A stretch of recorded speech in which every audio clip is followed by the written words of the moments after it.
এত দাম, এত দাম, কিন্তু আল্লাহর কোরআনের কত দাম তোমরা কি জানোনি? আল্লাহর কোরআনের এত দাম, আল্লাহর কালামের এত দাম। এই তাওরাত কিতাব যদি এক পাল্লায় রাখি, ইনজিল কিতাব যদি এক পাল্লায় রাখি, জাবুর কিতাব যদি এক পাল্লায় রাখলাম, আল্লাহর আরশ এক পাল্লায় রাখলাম, আল্লাহর কুরসি ওই পাল্লাটাই রাখলাম, আসমান জমিন নক্ষত্র যা কিছু আছে সব যদি এক পাল্লায় রাখলাম, ওই পাল্লাই রাখলাম, আর আল্লাহর কোরআন রাখার দরকার নাই, আল্লাহর কোরআনের একটা আয়াত রাখাও দরকার নাই, আল্লাহর কোরআনের একটা শব্দ রাখার দরকার নাই।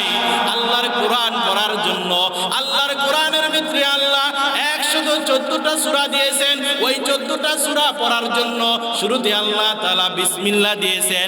ওই বিসমিল্লাহ কোরআনের কোনো আয়াত না, কোরআন পড়ার জন্য ওই বিসমিল্লাহ পড়তে হয়, শুরুতে বিসমিল্লাহ পড়তে হয়। ওই বিসমিল্লাহটা যদি অপর পাল্লায় রাখা হয় তাহলে ওই বিসমিল্লাহর পাল্লাটাই ভারী হয়ে যাবে। সুবহানাল্লাহ, আর ওদের আওয়াজ করে বলেন সুবহানাল্লাহ। তাহলে আল্লাহর কিতাবের কত দাম, অনেক দাম না? এই কারণেই তো আল্লাহ বাড়িয়ে দিয়েছেন। এই কিতাবের এত দাম, এইটা যেটায় লাগে সেটার দাম বাড়িয়ে দেয় কে? আল্লাহ। কাঠের কোনো দাম নাই, ওই কাঠটা যখন কোরআনের সাথে লাগে আল্লাহ তাআলা ওইটার দাম বাড়িয়ে দেয় রিয়াল হিসাবে। ওইটা মানুষ পায় লাগে না, চুমা খায়। এই কাপড়টার কোনো দাম নাই, যখন কোরআনের সাথে লাগে এটার নাম হয়ে যায় যোগদান, তখন এইটা কেউ ফালায়া দেয় না, ওইটাকে চুমা খায়। ঠিক কিনা বলো? রমজান মাসের কত দাম, এই মাসে কোরআন নাজিল হয়েছে, এজন্য আল্লাহ তাআলা এই মাসের দাম বাড়িয়ে দিয়েছেন। সুবহানাল্লাহ। অর্থাৎ কোরআন যেখানে লাগে তার দাম বাড়ায়া দেয় কে? একটা মানুষের অত বড় দাম নাই, কিন্তু এই মানুষটা যখন কোরআনের সাথে লাগে, তার সিনার ভিতরে যখন কোরআন আসে তখন তার দাম বাড়িয়ে দেয় কে? এই দামি জিনিসটা, এটা এই দামি জিনিস কি যেটাই সেটাই ফালিয়ে দেওয়া যায়? যেটা এত বড় দামি, তো এটার হেফাজতের দরকার আছে না নাই? যেই জিনিস যত দামি ওই জিনিসের হেফাজত তত বেশি গুরুত্ব দিয়ে করা হয়। ঠিক কিনা? জামান কামা ফাদ্দালা মাকানান আলা মাকান ওয়া ইনসানান আলা ইনসান ওয়া নাশহাদু আন লা ইলাহা ইল্লাল্লাহু ওয়াহদাহু লা শারীকা লাহু ওয়া নাশহাদু আন্না সাইয়্যিদানা ওয়া সানাদানা ওয়া হাবিবানা وحبيب ربنا وطبيبنا وطبيب قلوبنا ومولانا محمد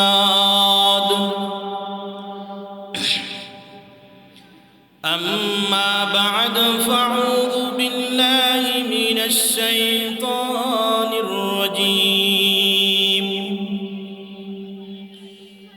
بسم الله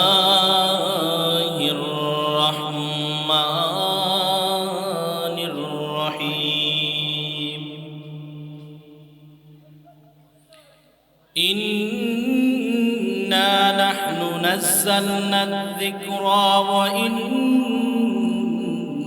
له لحافظون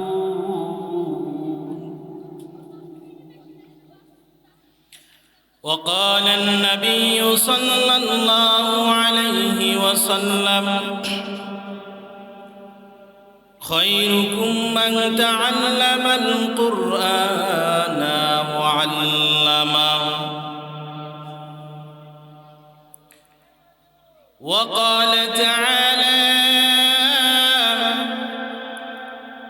يا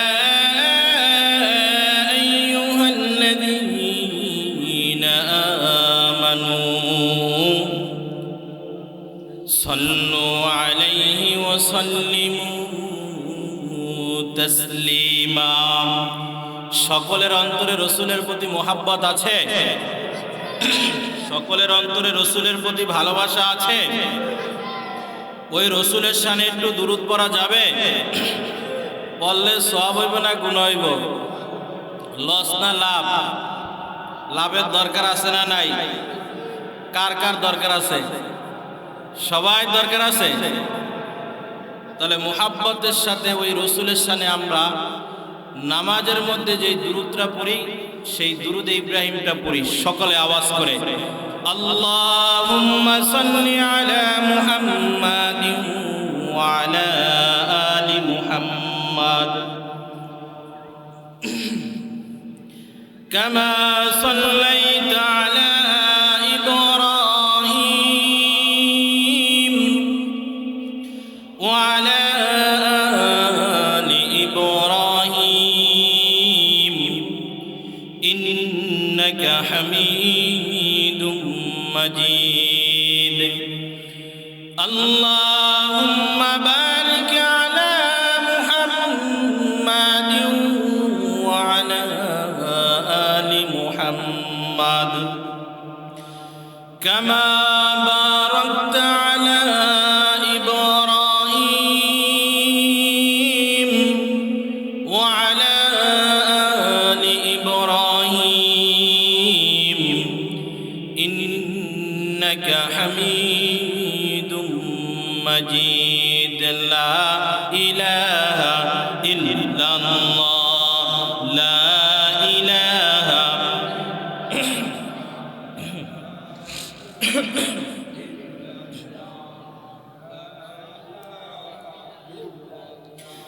লা ইলাহা ইল্লাল্লাহ, লা ইলাহা ইল্লাল্লাহ। জবান দিয়েছেন কে? জবান দিয়েছেন আল্লাহ। আল্লাহর দেওয়া জবান দিয়ে কাকে ডাকবো? তাহলে সবাই আওয়াজ করে জিকির করি, লা ইলাহা, লা ইলাহা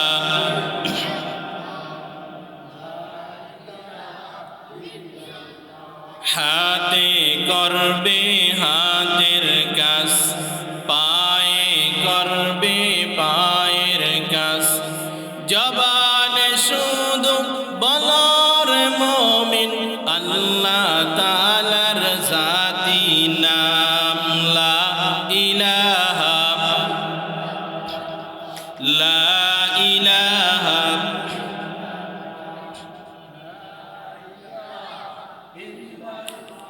এই কালিমার ভন্দ বেলা ভাইজান কাজে লাগিবি মরণ বেলা।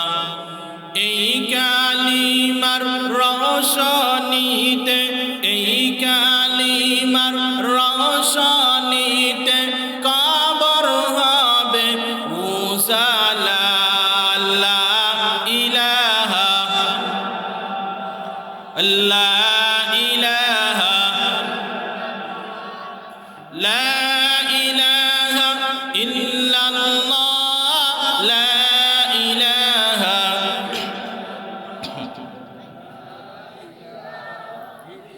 লা ইলাহা ইল্লাল্লাহ মুহাম্মাদুর রাসূলুল্লাহ। এই যে আপনারা জিকির করলেন, আপনারা দুরূদ পড়লেন, লাভ হয়েছে না লস হয়েছে? কেমন লাভ হয়েছে জানেন? জানলে সবাই গলা চিল্লায় আওয়াজ করে পড়তেন। দুরূদ পড়তে বলছি, কেউ পড়ছেন কেউ পড়েন নাই, চুপ রয়েছেন।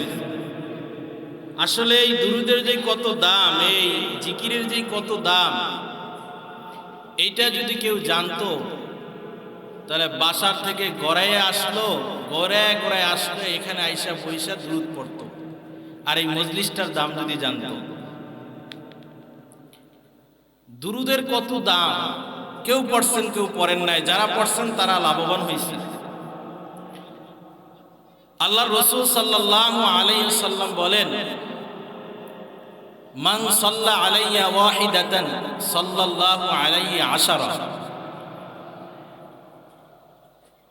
যেই ব্যক্তি আল্লাহ তাআলা আল্লাহর রাসূলের উপর একবার দুরূদ পড়বে, আল্লাহ তাআলা ওই বান্দার উপর 10 বার রহমত নাজিল করেন। সুবহানাল্লাহ। আল্লাহর রাসূল সাল্লাল্লাহু আলাইহি ওয়াসাল্লাম বলেন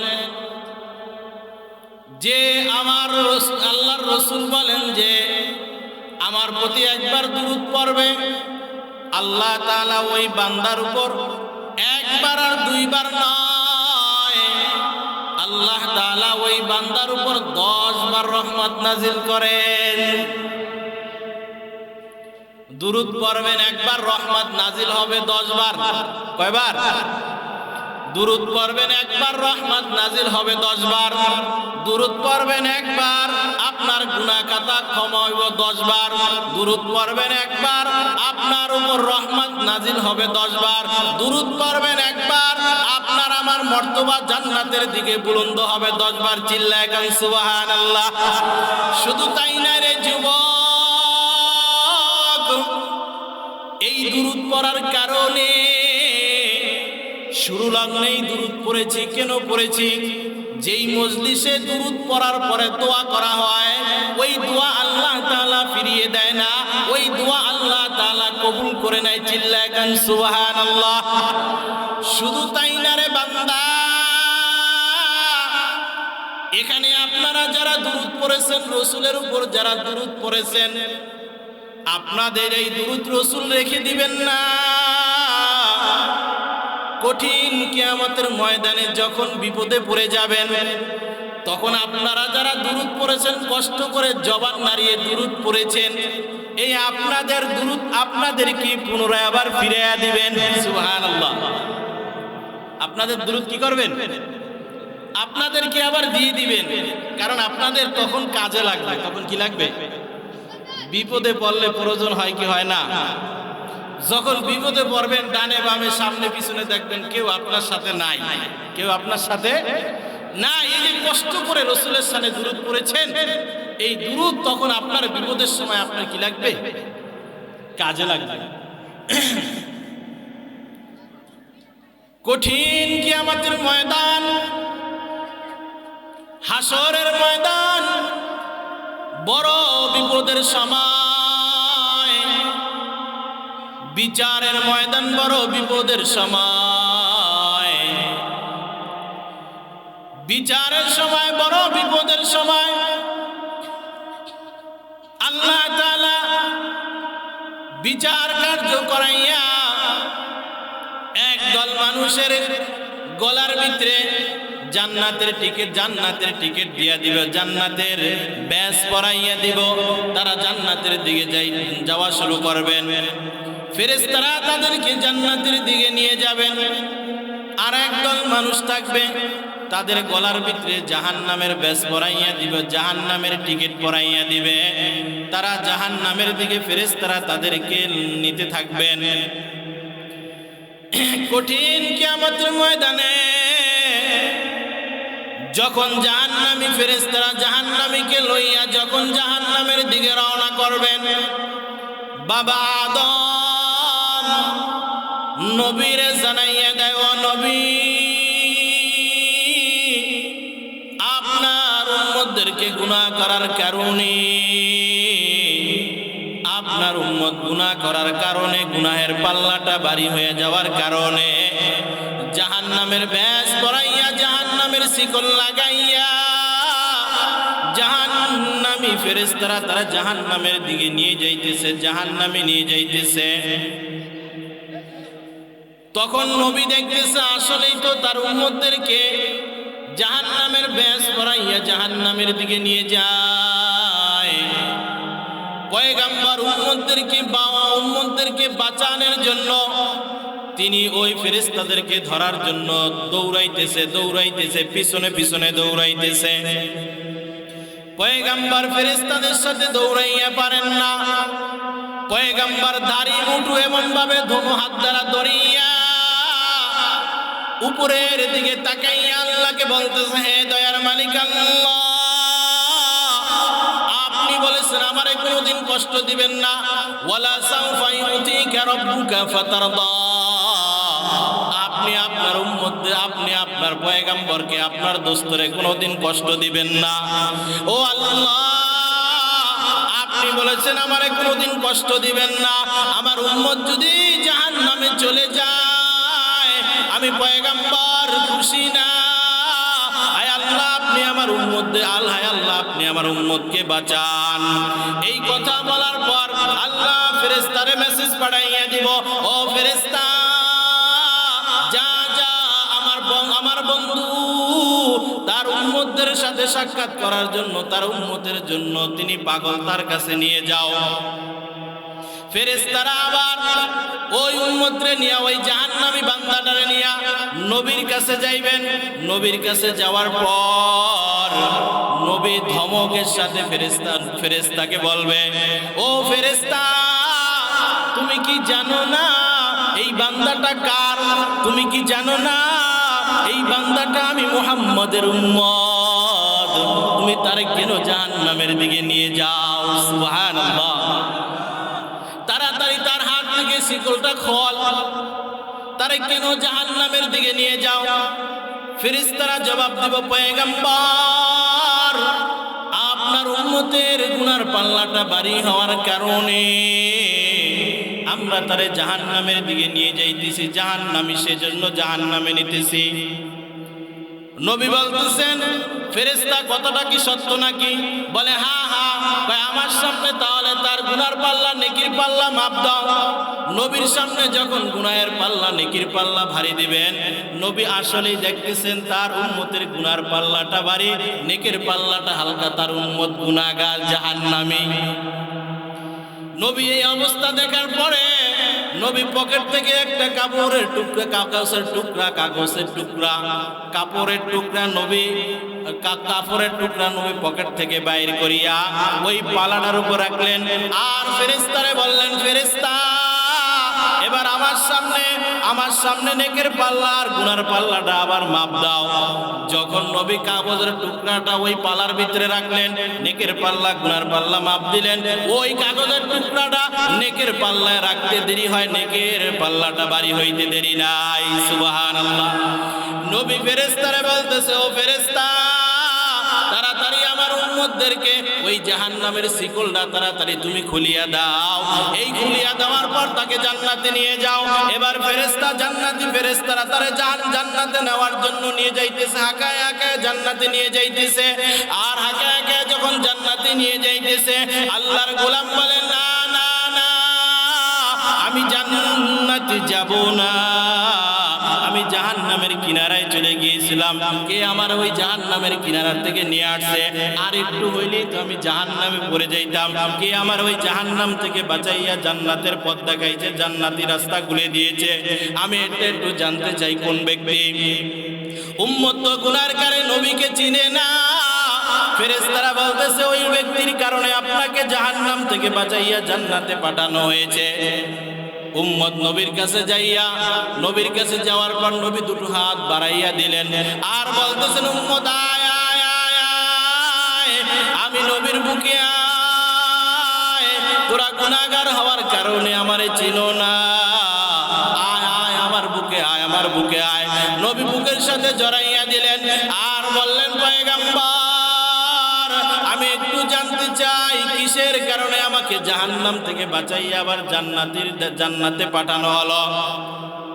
নবী বলতেছে, ও উম্মত তোমরা কি জানো না দুনিয়াতে থাকা অবস্থায় নামাজের ফাঁকে ফাঁকে, ওয়াজের মাহফিলে বসিয়া ফাঁকে ফাঁকে, কাজের ফাঁকে ফাঁকে, রিক্সা চালাও পাও দ্বারা ফাঁকে ফাঁকে, জবান দ্বারা আমার নবীর প্রতি যেই ছোট্ট ছোট্ট দুরূদগুলো পড়তেছিলে, সাল্লাল্লাহু আলাইহি ওয়াসাল্লাম সাল্লাল্লাহু আলাইহি ওয়াসাল্লাম, যেই দুরূদগুলো পড়তেছিলে ওই দুরূদগুলো আমি নবী ফালাইয়া দেই নাই।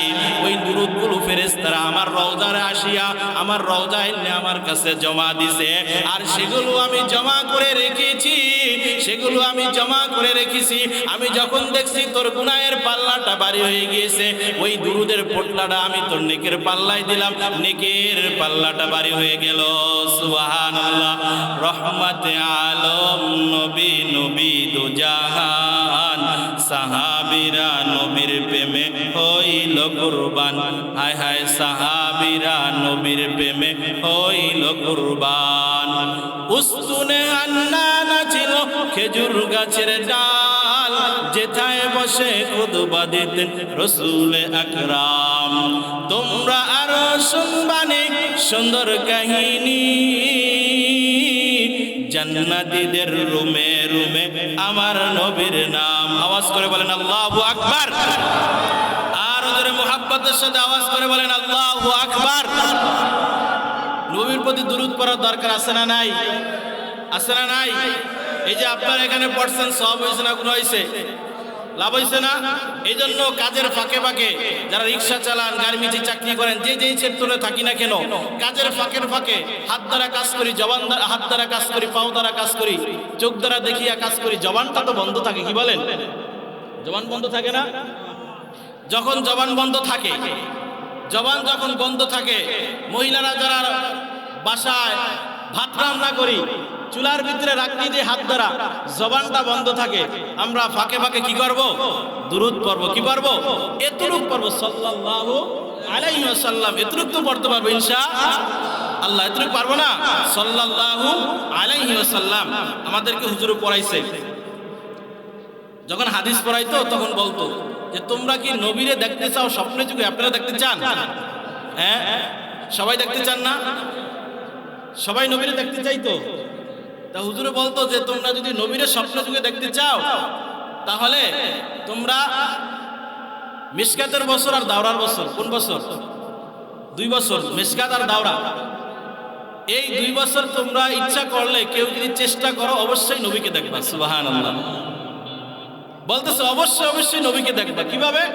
কয় দাওরার বছর শুধু হাদিস, কি শুধু হাদিস আর হাদিস, আর প্রত্যেকটা হাদিসের শুরুতে ক্বালান নবী সাল্লাল্লাহু আলাইহি ওয়াসাল্লাম, প্রত্যেকটা হাদিসের শুরুতে কি পড়া হয়? দুরূদ পড়া হয়। কি পড়া হয়? দুরূদ পড়া হয়, বেশি বেশি দুরূদ পড়া হয়।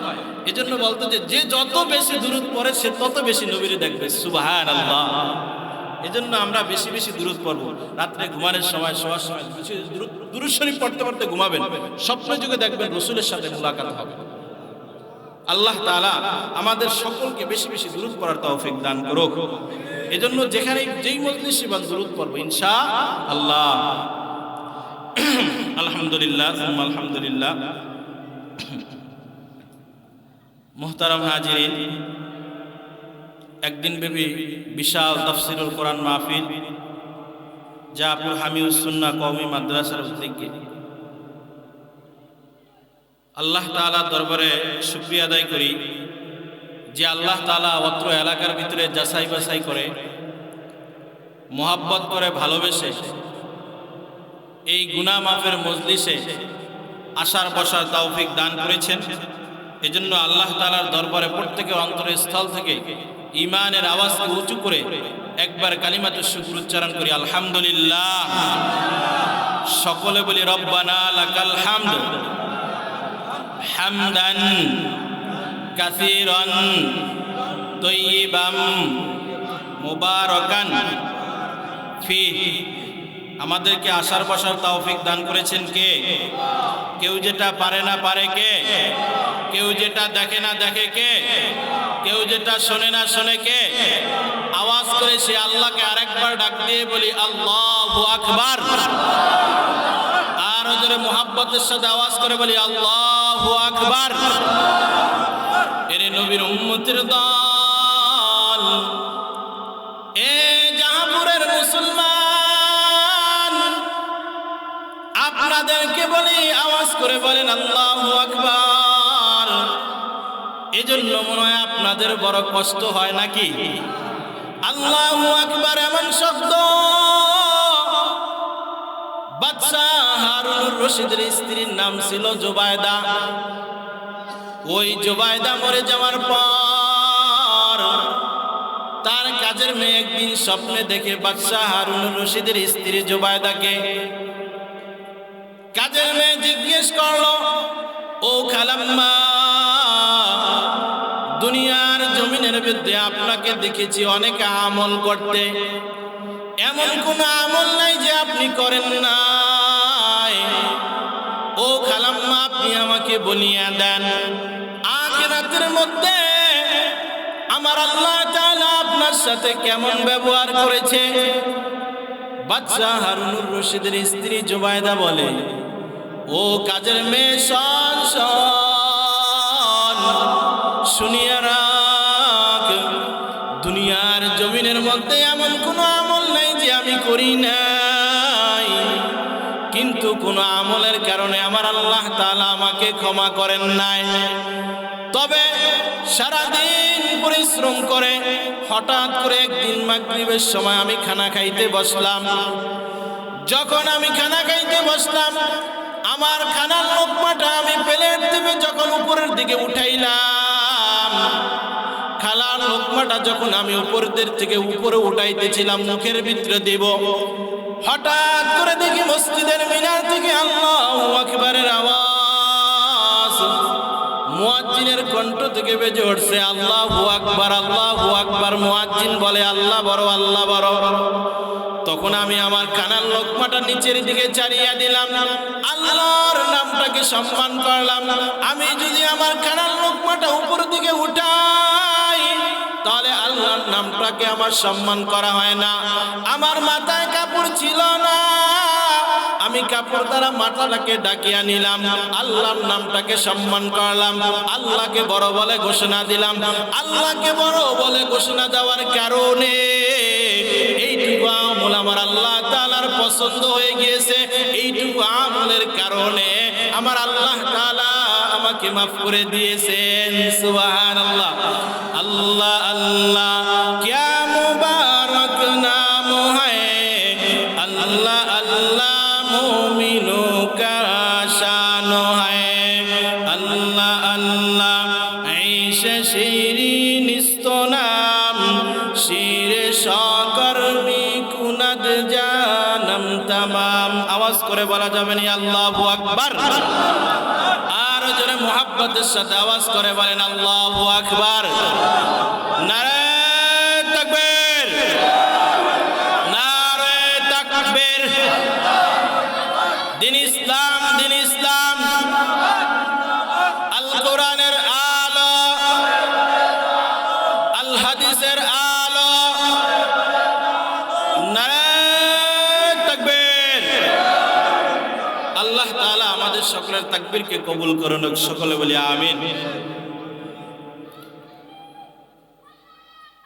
এই মাহফিলটা শুরুতেই বলেছিলাম, এটা আজকার জমিন নাই, কি নাই, এটা একটা জান্নাতের বাগান। কিসের বাগান? এই জিনিসটার দাম বাড়ায় দিয়েছেন, জান্নাতের বাগান হইছেন। এই মাঠটাকে জান্নাতের বাগান বানিয়ে দিয়েছেন কিসের বদৌলতে? কোরআনের বদৌলতে। কিসের? কোরআনের বদৌলতে। কোরআনের কারণে, কোরআনের মাহফিলের কারণে আল্লাহ তাআলা এটার দাম কেরছেন, বাড়িয়ে দিয়েছে।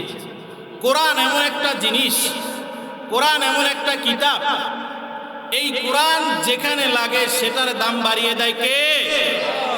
আল্লাহ। যেখানে লাগে সেটার দাম বাড়িয়ে দেয় কে?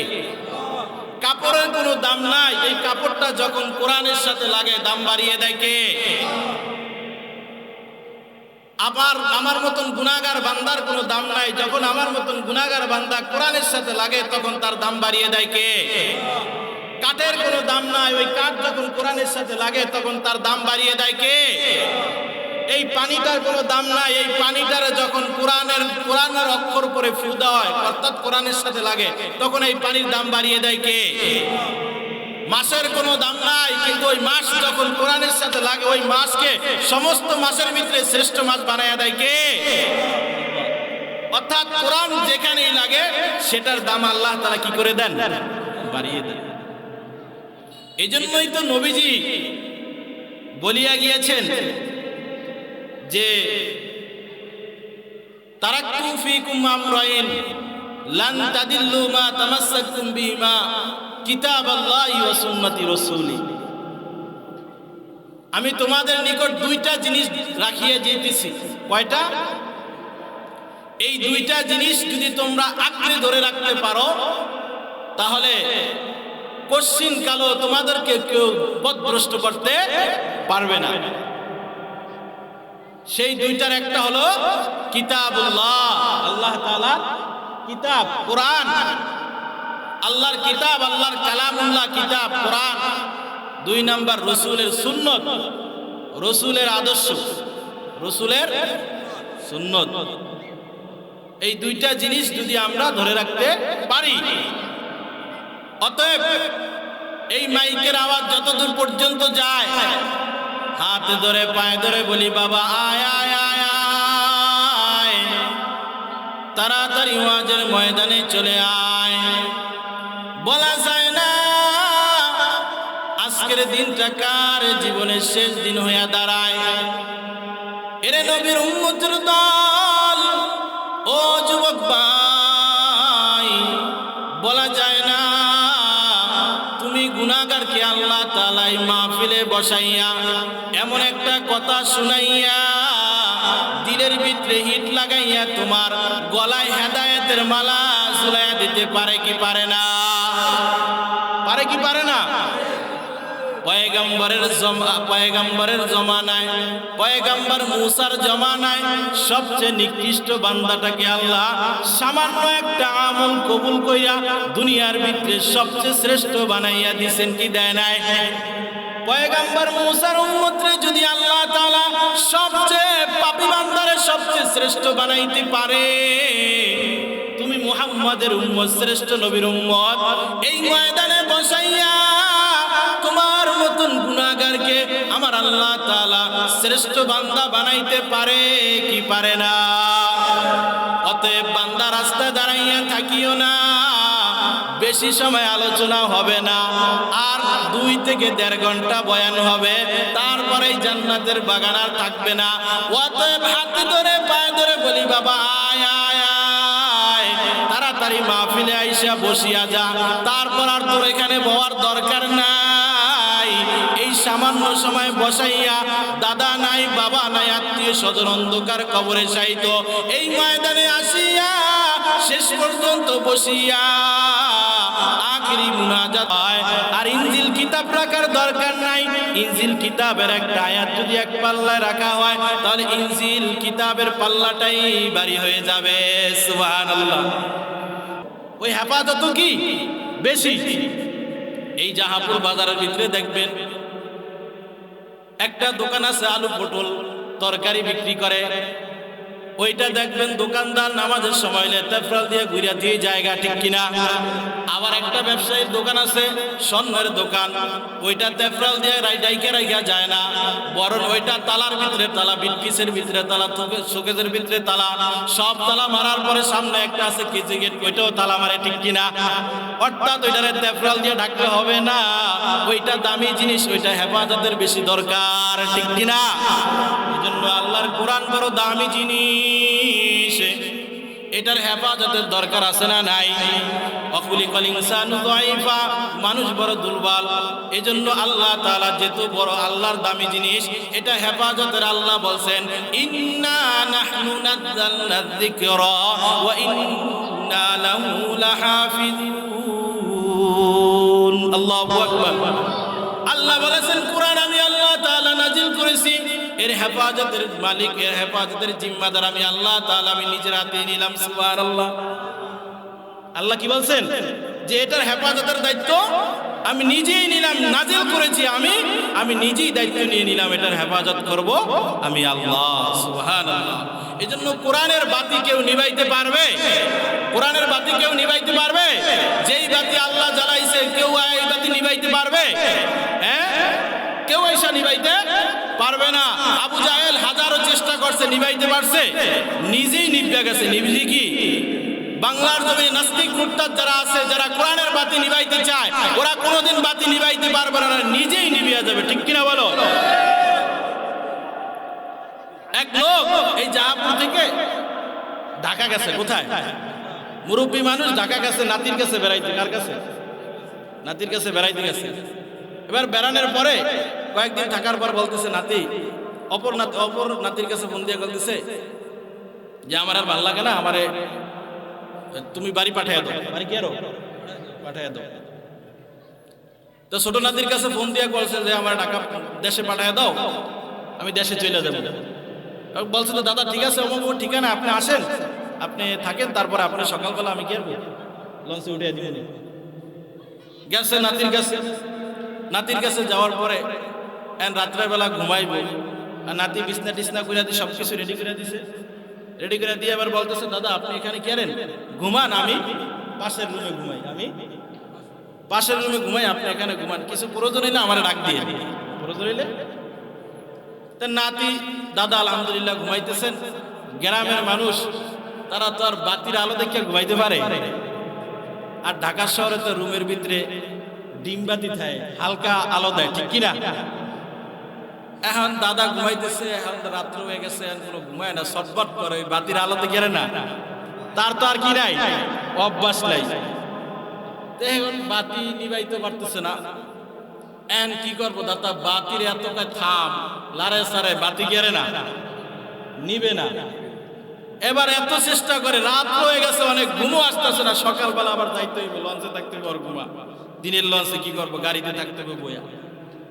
এত চেষ্টা করে বাতি গেলে না, নিবে না। রাগের খেলায় বাতিরে কি আছে মারছে থাবর, বাতিরে থাবর মারছে, বাতি বা ধৈর্য ভিক্ষা মারছে ওয়ালের সাইডে, ঠিক কিনা? এখন কিছুক্ষণ পর আবার ঠুস করে দিয়ে উঠছে, আর নাতি পাশের মধ্যে কি পাইছে, আলাপ পাইছে, না দাদা ওই সাইডে চুপ করে বয়ে দিচ্ছে। এনকা দাদা কি হয়েছে, কয় দাদা এই যে বাতিতে এমন এমন অবস্থা, থামাইতে গেছি, বাতি আমার ধরে ধাক্কা মারছে, ধাক্কা মারছে, ভিক্ষা মারছে, বাতি আমি অফ করতে গেছি, বাতি আমার কি করে দিছে, অফ করে দিছে। নাতি বলতেছে দাদা এই বাতিরে ওয়াজ করলে বাতি কোনোদিন থামবো না, নিববো না, এই বাতির কাছে যতই তুমি চেষ্টা করো নিববো না। এই বাতি যদি নিবাইতে হয় তাহলে বাতির একটা সুইচ আছে, ওই সুইচ ওখানে অফ করলেই বাতি সুইচ হয়ে যাইবে, ঠিক কিনা বলেন? আল্লাহ যেই বাতি জ্বালাইছে এই বাতি দুনিয়ার কোন নাস্তিক মুরতাদ বন্ধ করতে পারবে না। এই বাতির সুইচ আমার আল্লাহ তাআলার হাতে। আল্লাহ বলেন এই বাতি আমি জ্বালাইছি, এই বাতির সুইচ আমার হাতে, এই বাতি যদি তোরা কেউ বন্ধ করতে আস তোরা নিজেই বন্ধ হয়ে যাবি। আওয়াজ করে বলেন ঠিক কিনা? কেউ বন্ধ করতে পারবে? কেউ বন্ধ করতে পারবে না। যাই হোক বন্ধুগণ, আল্লাহর কোরআনের হেফাজতের দায়িত্ব আল্লাহ বলছেন আমি নিজের হাতে নিলাম। এই আল্লাহর কোরআনের হেফাজত আমাদের দরকার আছে না নাই? হাকিমুল ইসলাম কারি তৈয়ব সাহেব রহমাতুল্লাহ আলাইহি বলেন যে আল্লাহ তাআলা কোরআনকে হেফাজত করবেন। আল্লাহ বলেছেন আল্লাহ কোরআন হেফাজত করবেন। আল্লাহ কি দুনিয়ার জমিনে হেফাজত করব? আল্লাহরে দেখছিলেন? হ্যাঁ, আল্লাহ তাআলা চার ভাবে কোরআনকে হেফাজত করবেন। কয় ভাবে? চার ভাবে আল্লাহ তাআলা কোরআনকে হেফাজত করবেন। এক নাম্বার আল্লাহ তাআলা বলতেছেন এর হেফাজতের দায়িত্ব আমি আল্লাহ তাআলা আমার নিজের হাতেই নিলাম। আল্লাহ তাআলা হেফাজত করবেন। চার ভাবে আল্লাহ তাআলা কোরআনকে হেফাজত করবেন। এক নাম্বার হলো আল্লাহ তাআলার আরশের উপরে একটা শহর আছে, ওই শহরটার নাম হলো কাফ শহর। কি শহর? ওই শহরটার নাম হলো কাফ শহর। ওই কাফ শহরের উপর আল্লাহ তাআলা একটা পাহাড় নাজিল করেছেন। ওই কাফ শহরের উপরে একটা পাহাড় আছে।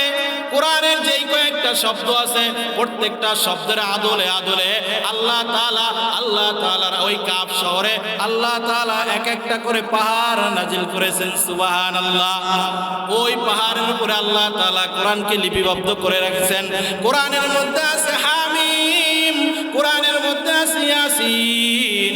ইয়াসিন নামে আল্লাহ তাআলা একটা পাহাড় নাজিল করেছে। হামিম শব্দে আল্লাহ তাআলা একটা হামিমের মতন পাহাড় নাজিল করেছেন। এইভাবে ওইভাবে আল্লাহ তাআলা ওই কাফ শহরের ভিতরে আল্লাহ তাআলা কোরআন হেফাজতের দায়িত্ব নিয়েছেন।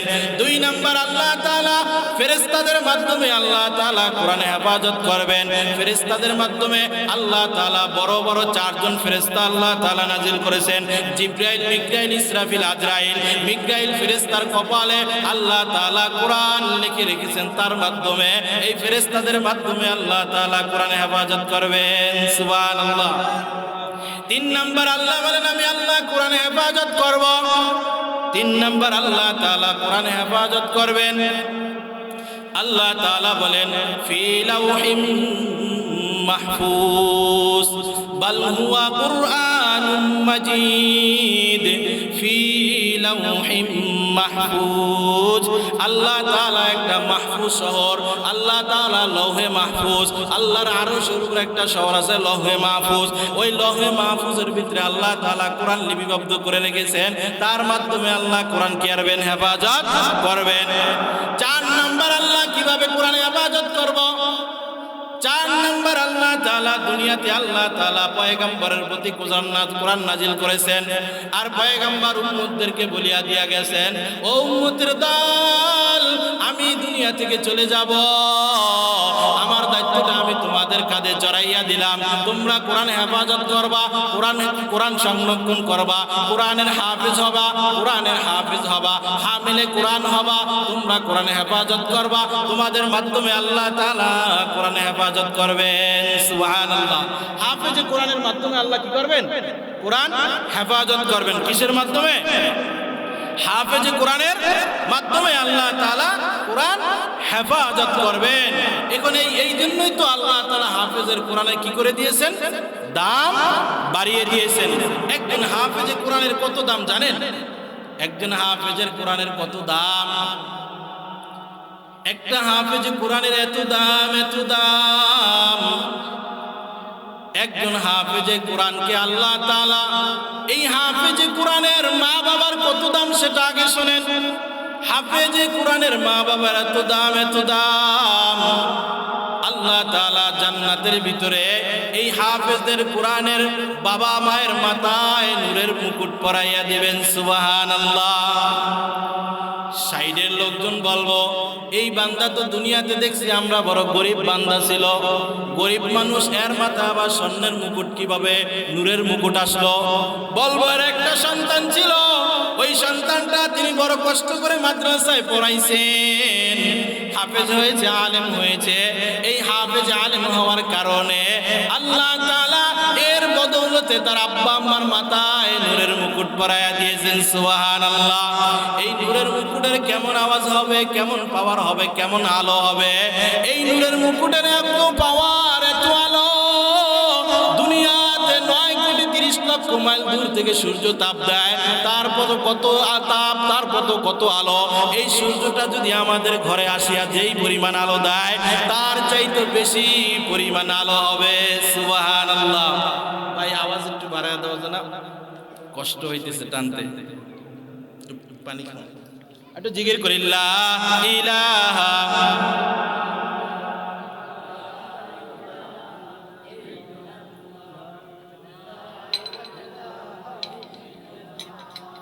লা ইলাহা ইল্লাল্লাহু মুহাম্মাদুর রাসূলুল্লাহ।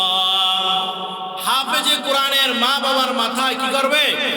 নূরের মুকুট পরাইবে। যদি সন্তানের কারণে বাবার এত দাম, তাহলে যে সংরক্ষণ করে, যে হামিলে কোরআন হয়, তার দাম কেমন হবে?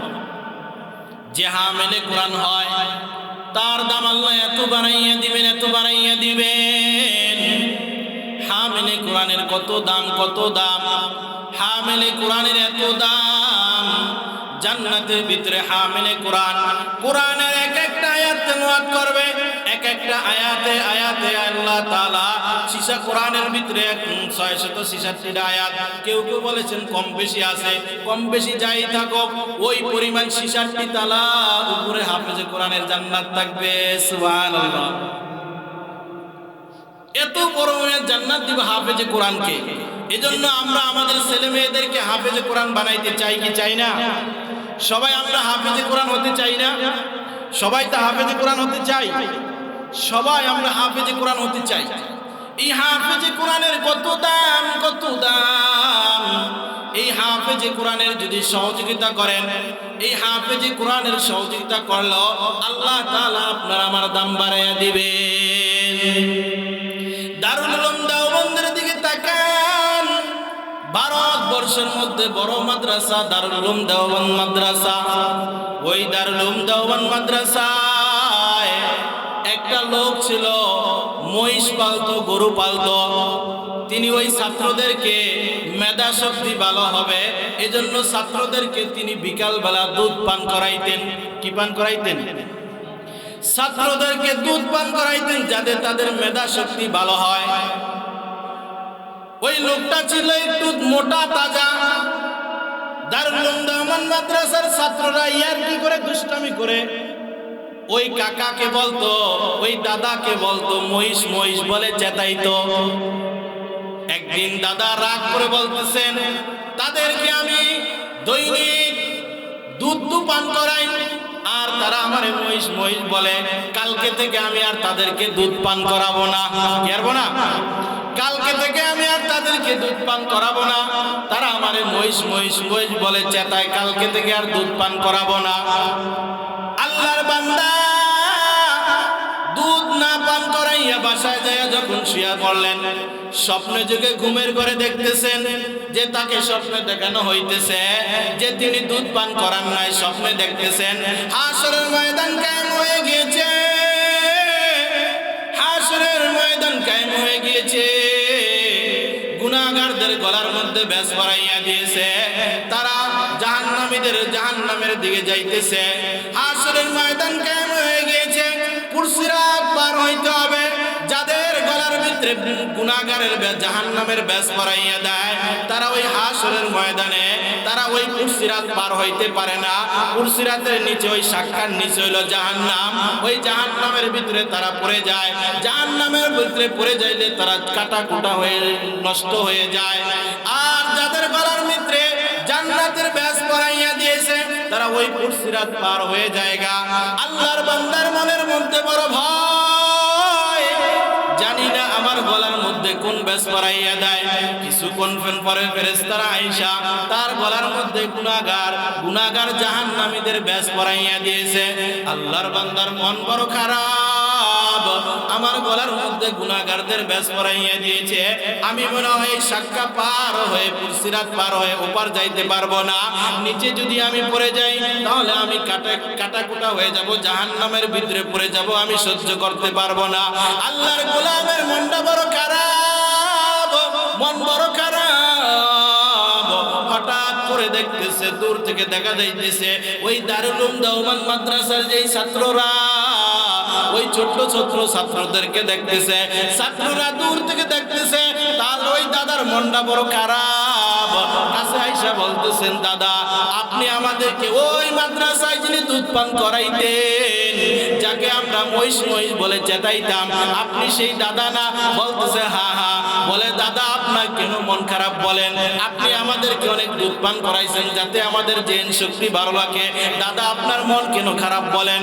বলতেছে নাতি তোদেরকে আমি বড় দুধ পান করাইছি, আজকে আমি একটা বড় বিপদে পড়ে গেছি, দেখো আমাকে একটু বাঁচাইতে পারো কিনা। বলতেছে আমার গলার মধ্যে গুনাহগারের ব্যাস পরাইয়া দিয়েছে, আমি ওই পুরসিরাত পার হতে পারবো না। যদি নিচে পড়ে যাই তাহলে আমি ধ্বংস হয়ে যাব, আমি জাহান্নামে চলে যাব। ও নাতি দেখো তুমি কি আমাকে একটু বাঁচাইতে পারো কিনা। আর হাসরের ময়দানে আল্লাহ তাআলা ওই হাফেজদেরকে আল্লাহ তাআলা একটা ব্যাস পরাইয়া দিব, জান্নাতি ব্যাস পরাইয়া দিব, সুপারিশ করার জন্য ব্যাস পরাইয়া দিব। একজন হাফেজে কোরআন 8 জন নয় 10 জনকে বিনা হিসাবে জান্নাত দিতে পারবে। সুবহানাল্লাহ। 10 জনকে সুপারিশ করে কি দিতে পারবে? 10 জন জাহান্নামীকে সুপারিশ করে জান্নাতে পাঠাইতে পারবো। সেই পাওয়ার আল্লাহ তাআলা ওই হাফেজে কোরআনকে দিয়ে দিবে। বলতেছে দাদা আপনি কোনো টেনশন করিয়েন না, এই দেন আমার গলার ভিতরে ব্যাস পরানো, আমার আল্লাহ পাওয়ার দিয়েছেন, পাওয়ার। আপনি আমাদেরকে বড় কষ্ট করে দুধ পান করাইছেন, আজকে আপনি জাহান্নামে যাইবেন, এটা আমি সহ্য করতে পারবো না। আল্লাহকে বলতেছে আল্লাহ এই দাদা দুনিয়াতে থাকা অবস্থায় আমাদেরকে দুধ পান করাইছে, আমাদেরকে তিনি যদি দুধ পান না করাইতো আমাদের জেন শক্তি ভালো হইতো না, আমরা মনে হাফেজ হইতে পারতাম না, এই মর্যাদাও আমরা পাইতাম না। ইনি জাহান্নামে যাইবো, আমি জান্নাতে যাব, এটা আমি কখনো সহ্য, এটা আমি কখনো জান্নাতে যাব না, আমি জান্নাতে যাব না। আপনি একে আগে জান্নাতে পাঠান, তারপর আমি এর পিছনে জান্নাতে যাব। সুবহানাল্লাহ। আল্লাহ দোয়াটা কবুল করে নিয়েছেন। আল্লাহ দোয়া কবুল করে নিয়া ওই হাফেজ কোরআনকে পাওয়ার দিয়েছেন, ওই পাওয়ার দ্বারা ওই জাহান্নামী বান্দাটাকে জান্নাতে পাঠায়া দিয়েছেন। সুবহানাল্লাহ।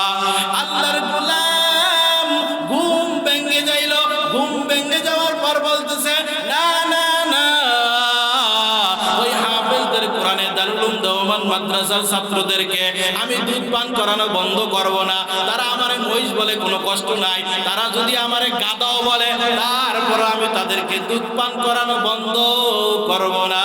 সুবহানাল্লাহ। এরে নবীর উম্মতের দল, এটা হলো হাফেজ কোরআনদেরকে সহযোগিতা করার কারণে। কিসের কারণে? সহযোগিতা করার কারণে, তাদের সাথে সম্পর্ক রাখার কারণে। এখন আপনারা বলবেন হুজুর, একজন হাফেজদেরকে আল্লাহ এত সম্মান দিব, একজন আলেমদেরকে আল্লাহ, একজন আলেমকে আল্লাহ এত পাওয়ার দিব, তার পরিবারের ভিতরে আত্মীয় স্বজন যারা আছে, বন্ধু বান্ধব, ওই বন্ধু বান্ধবের ভিতরে থেকে যারা জাহান্নামী হবে 25 জনকে জাহান্নাম থেকে বাঁচাইয়া জান্নাতে নিতে পারবে। সুবহানাল্লাহ। এজন্য হাফেজদের কোরআন আলেম বানানোর দরকার আছে না নাই? আছে না নাই? বানানোর দরকার আছে না? হাফেজে কোরআন এগুলা কোথায় হয়? স্কুলে, ভার্সিটিতে, কলেজে, কোথায় হয়? মাদ্রাসায়। কোথায় হয়? মাদ্রাসায়। এই মাদ্রাসায় হয়। এখন এই মাদ্রাসার দরকার আছে না নাই? এই আপনাদের এলাকায় মাদ্রাসাটা হয়েছে এলাকার জন্য, এটা একটা রহমত, ঠিক কিনা বলেন? এই মাদ্রাসার দরকার আছে না নাই? এই মাদ্রাসার দরকার আছে না? একজন কত দাম, খায়রুকুম মান তাআল্লামাল কুরআনা ওয়া আল্লামা। দুনিয়ার মধ্যে সবচেয়ে শ্রেষ্ঠ মানুষ হলো তারা যারা কোরআন শিখে এবং শিখায়। যারা কোরআন শিখে এবং শিখায়। দুনিয়ার মধ্যে শ্রেষ্ঠ মানুষ কারা? যারা কোরআন শিখে এবং শিখায়। এখানে আপনারা বলেন বা না বলেন, এই শ্রেষ্ঠত্বের সার্টিফিকেট দিয়েছেন কে? আপনি যদি বলেন যে না এরা দামি মানুষ না, আপনার কথার কোনো দাম আছে? আপনি বললেই কি, না বললেই কি? শ্রেষ্ঠত্ব সার্টিফিকেট দিয়েছে কে? আল্লাহ। দুনিয়ার মানুষ সবাই যদি বলে যে হাফেজ খারাপ, আলেম খারাপ, আর আল্লাহ যদি বলে ভালো, তাহলে কোনো টেনশন আছে? দুনিয়ার সবাই বললো ভালো, আল্লাহ বললো খারাপ, টেনশন আছে না নাই? আছে না? এজন্য এই শ্রেষ্ঠ মানুষ হলো যারা কোরআন শিখে এবং শিখায়। এখন আপনারা কোরআন শিখতে চান কি চান না? সবাই চান। তাহলে সবাই আমার সাথে বলেন সূরা ইখলাস পড়ি, আউযু বিল্লাহি মিনাশ শাইতানির রাজীম, বিসমিল্লাহির রহমানির রহিম, কুল হুয়াল্লাহু আহাদ, আল্লাহুস সামাদ, লাম ইয়ালিদ ওয়া লাম ইউলাদ ওয়ালাম ইয়াকুল লাহু কুফুয়ান আহাদ। এই যে আমরা কোরআন শিখলাম এবং কি আল্লাহ শিখাইলাম, এই দুনিয়ার ভিতরে সবচেয়ে দাম বেশি কাদের? আমাদের। দাম বেশি কাদের? আমাদের। এখন আপনারা সবাই কোরআন শিখতে চান না? সবাই হাফেজ হইতে চান তো? সবাই হাফেজ হইতে চাইলো। এখন বলবেন হুজুর বয়স হয়ে গিয়েছে, এখন আর আমরা হাফেজ হইতে পারবো না, পারবো না। হুজুর নাতিপুতি বড় হয়ে গেছে, এখন মাদ্রাসায় পড়ানোর তাদের সুযোগ নাই। মনেও কি আরে না? মুরব্বী কাকাই বলতেছে মনেও কি আরে না? থাকে না, এখান থেকে উঠতে গেলে জায়গা মনেও থাকে না। অতএব এই মর্যাদা আমরা পাইতে চাই কি চাই না? যদি আমরা পাইতে চাই, আল্লাহ তাআলা আমাদের জন্য একটা অপশন খালি রেখেছেন। কি রেখেছেন? আল্লাহ তাআলা একটা অপশন খালি রেখেছেন যে এটা যদি করো তাহলে তোমরা হাফেজদের মর্যাদা পায় আল্লাহ তোমাদেরকে বিনা হিসাবে কি দিব? জান্নাত দিব। সুবহানাল্লাহ। একটা ঘুড়ির দিকে তাকান, একটা ঘুড়ি আকাশে উঠতেছে, তুফানে ঘুড়িটা নিয়ে যাইতেছেন, ঘুড়িটা তুফানে নিয়ে যাইতেছেন। এখন ওই যিনি ঘুড়ির নাটা ধরেছে তিনি শক্ত করে ধরে রেখেছেন, মজবুত করে ধরে রেখেছেন, তিনি রাখতে পারেন না। একজনে রাখতে পারেন, পাশের থেকে আরেক ভাইয়া কি করছেন, ওই ঘুড়ির নাটাটা ধরার জন্য সাহায্য করেছেন। দুইজনও পারেন না, ঝড় দ্রুত গতিতে আসছে। আরেকজন আসে তার সাথে, আরেকজন আসে, এরকম ভাবে আস্তে আস্তে 10-12 জন হয়েছে। কয়জন? 10-12 জন হওয়ার পর ওই ঘুড়ির নাটাটা, ওই ঘুড়িটাকে তারা আস্তে আস্তে নিচে নামাইলো। এখন আপনাদেরকে যদি জিজ্ঞেস করি, এই ঘুড়ি যে যিনি নামাইছে, একজনে নামাইছে না 10 জনের সহযোগিতায় ঘুড়ি নামছে? কয়জনের সহযোগিতায়? 10 জনের সহযোগিতায় ঘুড়িটা নেমেছে। তেমনি ভাবে একজন কোরআনের হাফেজ, যখন একজন কোরআনের হাফেজ হবে, ওই কোরআনের হাফেজের পাশে যদি দাঁড়াইয়া তার সাথে যদি ট্যাগ দিয়ে একটু দাঁড়ায় থাকি, হাতটা একটু রাখতে পারি, তাহলে আমরা তার মর্তবা পাবো কি পাবো না? আল্লাহ দিবে কি দিবে না? এই ট্যাগ দিছি, আল্লাহকে বলছি, আল্লাহ এর সাথে আমিও কি ছিলাম, এই কারণে আল্লাহ তাআলা আমাকে কি করে দিতে পারে, এই হামেলে কোরআন হিসাবে আল্লাহ তাআলা কবুল করে নিতে পারেন কি পারেন না? অতএব আপনাদের পাশে যে মহিউস সুন্নাহ, আমিউস সুন্নাহ কওমি মাদ্রাসা, এই মাদ্রাসা থেকে অনেক ছাত্র আলেম হবে, হাফেজ হবে। এখন আমাদের কারো ছেলে মেয়ে হাফেজ আলেম নাও হইতে পারে, হইতেও পারে না। এখন যদি আমরা এই মর্তবা পেতে চাই, তাহলে এই মাদ্রাসার সাথে আমাদের লেগে থাকতে হবে। এই মাদ্রাসা অনেক ছাত্র হাফেজ হবে, আলেম হবে, তার যদি সহযোগিতা করি, মাদ্রাসায় যদি একবার টিন দিয়ে সহযোগিতা করি। হুজুর আমার কাছে বলছেন যে মাদ্রাসায় ডিপ টিউবওয়েল নাই, কি নাই?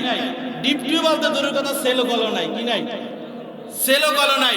এই মাদ্রাসায় যদি আমরা একজনে একটা কল দিয়ে সহযোগিতা করি, তাহলে ওই কল দ্বারা যত মানুষ যখন দুনিয়া থেকে চলে যায়, আপনারা কেউ যায়েন না, কেউ যায়েন না, অল্প একটু সময় বসেন। দুনিয়া থেকে আমরা কেউ থাকতে পারবো চিরজীবন? আজ নয় কাল চলিয়ে যাইতে হবে। চোখ দুটো বন্ধ করলে দুনিয়া কিছুই না। বাবা মা ভাই বোন যে কজন আছে, 2-3 দিন কান্না করে তারপর কি শেষ, তারপর কি শেষ, তারপর আর মনে রাখবে না। বছরে একবার যদি দোয়া করায়, কি বলেন? কিন্তু যদি আপনি মারাও যান, 3টা আমল জারি থাকে। কয়টা? 3টা আমল জারি থাকে। যে দুনিয়াতে যদি আপনি দান সদকা করে যান, মাদ্রাসা মসজিদ করে দেন, রাস্তা করে দেন, কারো ডিপ টিউবওয়েলের ব্যবস্থা করে দেন, সদকায়ে জারিয়া, এটা আপনার আমলনামায় কি হবে? পৌঁছাইবে। 2 নাম্বার, যদি আপনি দুনিয়াতে নেক সন্তান রেখে যান, কি সন্তান? নেক সন্তান যদি রেখে যান, ওই সন্তান যদি দোয়া করে, সেটা আপনার কবরে পৌঁছাবে। 3 নাম্বার, দুনিয়াতে যদি আপনি এলেম রেখে যান, এলেম কি? এলেম জ্ঞান দুনিয়াতে মানুষকে যদি শিখাইয়া যান, ওই তার থেকে যত মানুষ এলেম শিখবো, ওই এলেমের একটা জারিয়া, সদকা জারিয়া আপনার আমলনামায় পৌঁছাবে। সুবহানাল্লাহ।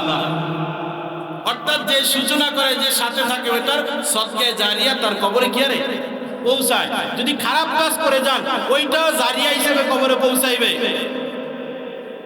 কাবিল, কাবিলের নাম শুনছেন? হাবিল কাবিল। ওই কাবিল আজ থেকে কত বছর পূর্বে দুনিয়া থেকে চলে গিয়েছে।